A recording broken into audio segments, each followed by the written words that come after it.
Velkommen til Sultan Drives, vores første video, og det er min Audi RS5. Tak til alle jer, der støtter kanalen. I kan subscribe, I kan følge mig på de sociale medier. Der er links i bio, og jeg vil sætte meget pris på, at I hvert fald støtter kanalen.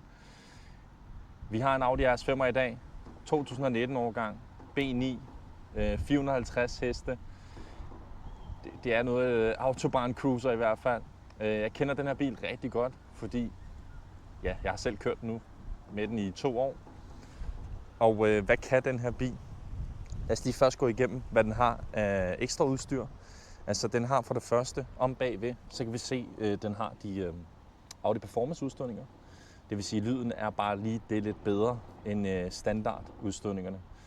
Og så er der sådan set også tilvalgt carbonpakke, og når du tilvælger carbonpakken, så får du det både her på spoileren, du får den også lige her op på bagagerummet her, og så får du den faktisk også ned af listen her.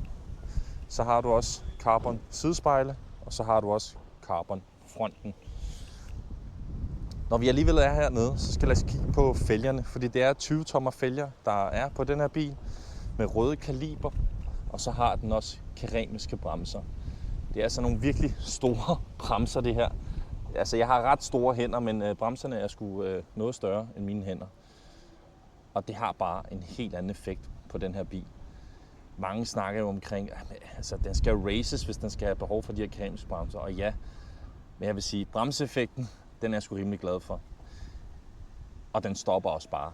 Den stopper noget hurtigere end stålbremser. Af de biler i hvert fald, jeg har kørt.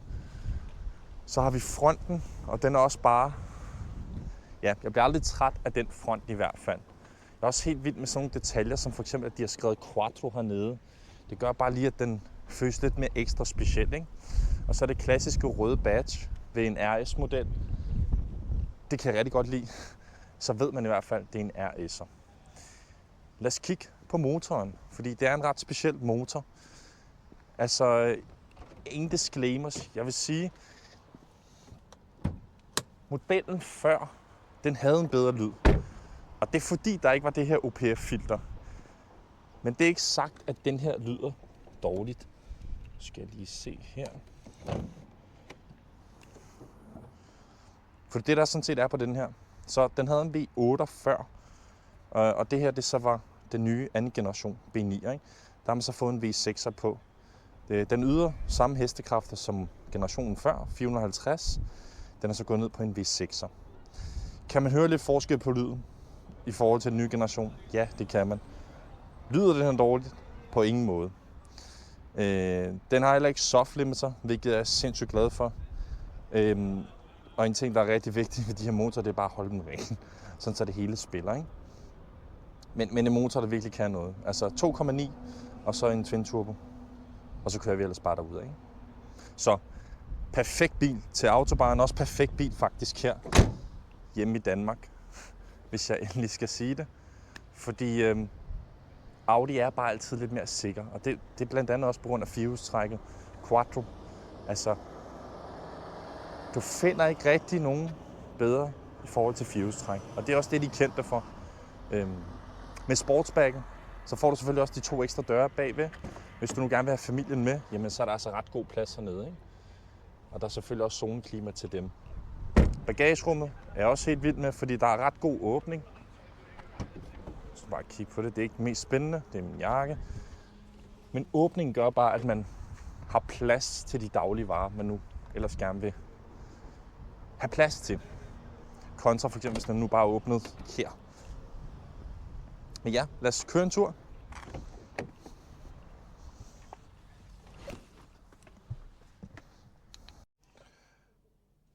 Så er vi inde i bilen, og et også rigtig lækkert sted at være. Læg mærke til carbon udefra. Den har sådan set også carbon indvendig med listerne her, og så også midterkonsollen. Jeg er helt vild med midterkonsollen, fylder så meget. Man føler virkelig, at nu skal jeg lette, ikke? Det kan i hvert fald noget. I hvert fald sådan en stor fyr som mig, at der er i hvert fald ret meget herinde i midten, ikke? Også god plads til diverse ting. Og jeg vil også sige, at selve bilen, den spiller bare i forhold til designet indvendigt. Det er en 2019-årgang, så der er selvfølgelig nogle ting, man efterhånden nu kan mærke er lidt forældet, for eksempel som skærmen her i midten, det vil I kunne se lige om lidt. Men ellers så er det faktisk ikke rigtig noget, jeg bruger så forfærdeligt meget med det med skærmen. BO, det har den selvfølgelig også. Det spiller rigtig godt. BO er selvfølgelig, hvad kan man sige, top of line, når man spækker de her modeller. Og så har den de røde syninger med diamantsiderne her. Nogle kalder det honeycomb, jeg kalder det diamantsider. Det er lidt, hvad man er til. Men i hvert fald, man sidder virkelig godt behageligt i den. Der er rigtig god støtte for siderne her. Og hvis man skal ud og køre en lang tur på motorvejen, jamen så bliver man i hvert fald ikke træt af det. Ja, jeg tænker lidt, jeg skal jo starte bilen op. Og nu ved jeg ikke, om I kan høre den, men jeg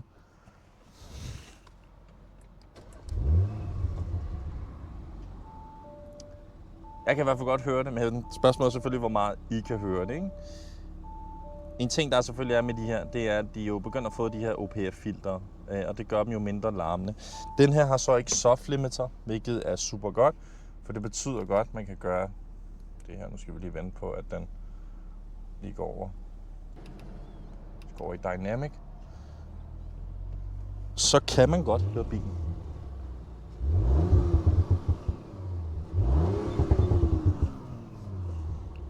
Ja. Nok med det. Lad os køre en tur og se, hvorfor en Audi S5 måske kunne være noget for dig, eller hvorfor en Audi S5 ikke kunne være noget for dig. Og igen, jeg prøver at være ikke så bias i min review som overhovedet muligt, men det er selvfølgelig rimelig svært. Så dengang jeg kiggede på den her bil, jamen så stod jeg selvfølgelig også og kiggede på de naturlige konkurrenter, som jeg alle sammen kender. Jamen det er jo C63 og M4'en, og man kan sige, hvad var der talte imod dem? Jamen det var de baghjulstrukket. Og jeg vidste her i Danmark, desværre, det er, at det sner, og det regner. Så det her med 4 hjul, det synes jeg er rimelig godt om. Så kan man sige, hvad mister man så ved at vælge sådan en her bil? Den er meget sikker. Og det vil også sige, at der er nogle gange, hvor man måske gerne vil have lidt mere engagement fra bilen, og det får man ikke på samme måde som for eksempel en Mercedes eller en BMW. Men den er bare så god all-round. Den er så god på alle andre parametre. Nu kan jeg se, at der er ikke nogen bag os. Så vi kan lige måske lave en 0-100, hvis det selvfølgelig tillader os her, ikke? Så hvis vi tager også Dynamic Mode. Dynamic Mode, det er her, hvor bilen bliver sindssygt aggressiv. Det er her, hvor det er fuld attack mode i bilen, ikke? Og ellers så kører i auto mode. Hvis vi nu lige står stille her, så kan vi lige lave en 0-100. Jeg plejer aldrig at launch control, men stå stille her.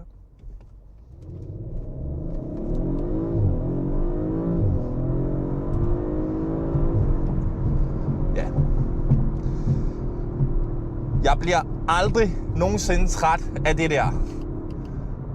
Og den griber bare fat.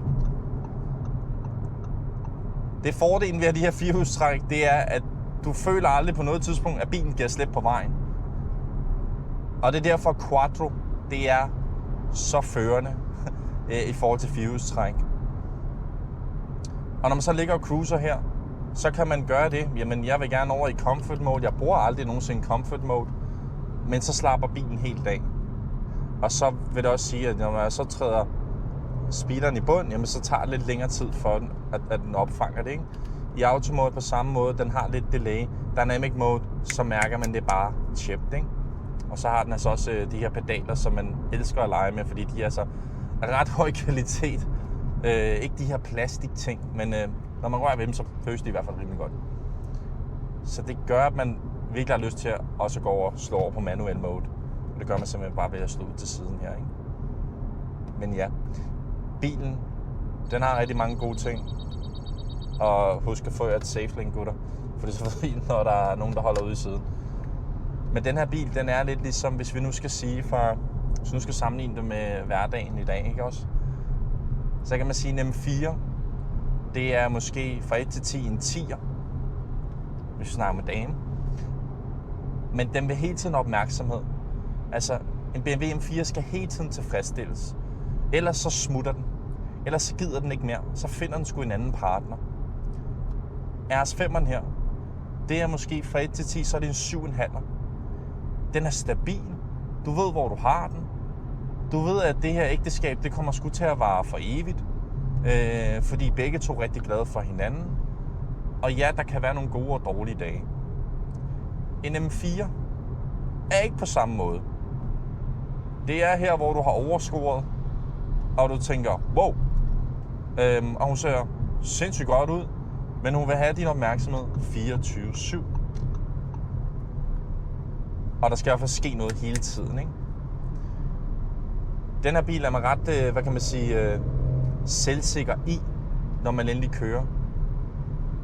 Og det skal også siges, grunden til, at man er så selvsikker i den, det er fordi, den har det her firehjulstræk, og den har den her køreegenskab, som bare gør, at man kan trykke speederen i bund, uden at man er sådan helt vildt bekymret.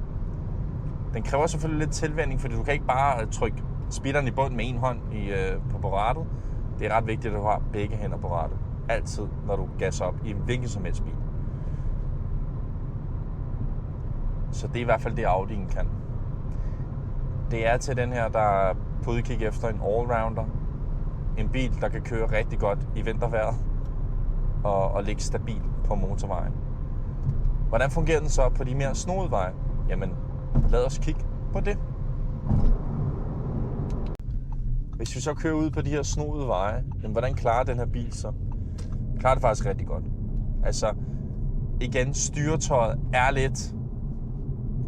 Det er ikke så let, det er meget let, og der skal meget til, for der sker en bevægelse. Så på den måde, så kan den godt føles lidt følelsesløs. Men når man switcher over til Dynamic, så bliver den mere engaging. Men igen, kontra dens tyske brødre, BMW og Mercedes, så er de måske lidt mere sportslige på den front. Hvor den her, den er sgu lidt mere til, hvor jeg kan tage ind på arbejdet, jeg kan klare mit regnskab, jeg kan tage hjem og cruise, jeg kan sgu også lige køre en tur på autobahn, og det kan jeg gøre hele året rundt. Hvorimod de samme biler fra den årgang, jamen der er baghjulstryk, det kan jeg ikke lige gøre. Og så kan man sige, at de nye modeller, de findes så i firehjulstræk, ikke? Dem har jeg ikke prøvekørt endnu, men det kan være, at vi kommer til det. Og så kan vi ligesom sammenligne den lidt mere med hinanden, men så vil det også være fair ligesom at tage den nyeste RS5'er og sammenligne med de andre, ikke? Der er ikke så stor forskel i forhold til den her RS5'er eller den nye. Det er samme hestekræfter. Det der er sådan opdateret, det som I kan se her, det her landkort, hold da kæft, er vi tilbage til 1980, ikke? Altså åben i krak. Der er den sgu lidt outdated, men ellers så fungerer det altså rimelig godt. Den har shortcut buttons, og det jeg også kan lide ved den her, det er, den har knapper. Og det er noget, man virkelig godt kan lide. Alt det med trykknapper, eller de følelsesløse knapper og touch sensitive button, der står jeg af. Og jeg ved, hvad jeg snakker om, fordi jeg har haft en Golf R, hvor den har touch sensitive buttons. Og nogle gange så kommer man sgu lige til at swipe, og så kommer man til at gøre noget, man ikke vil. Det her, det er knapper. Ikke? Få nu knapperne tilbage. Og jeg tror faktisk også, de er begyndt at komme tilbage med knapperne, hvilket er en rigtig god ting. Altså, de har lyttet til folket, hvilket er kæmpe cadeau til de tyske producenter. BMW, de laver faktisk stadig knapperne på deres ret, og det er, ja, pring over i. Men sådan ude på de her veje, den klarer sig rigtig godt. Man kan også have det lidt sjovt og accelerere og tage svingene rigtig fint. Man kan lige gå ned i S, og så tager man svinget. Den sidder bare stabilt på vejene, gutter. Altså, så hvis I står og overvejer en Audi, som er sporty, og I godt kan lide en sportsback-model, så er RS5'eren en rigtig godt bud. Altså som et rigtig godt bud.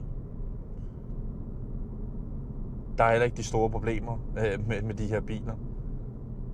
Og man får dem med keramiske bremser og ståbremser, det er sgu lidt en smagssag. Hvis man godt kan lide at køre med stå, så kør med stå. Så sparer du også lige de penge, ikke? Hvis du godt kan lide den ekstra bremseeffekt, så kig efter keramiske bremser. De er svære at finde. Det er nemmere at finde stålbremser. Men hvis man er lidt til det der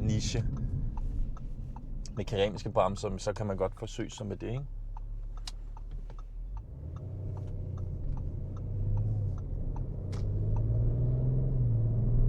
Men det kører rigtig godt, gutter. Det var alt for nu. Sultan Drives første review.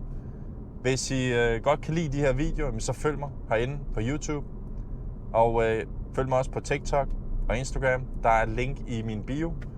Der kan I så få direkte adgang til mine sociale medier, så kan I følge mig der.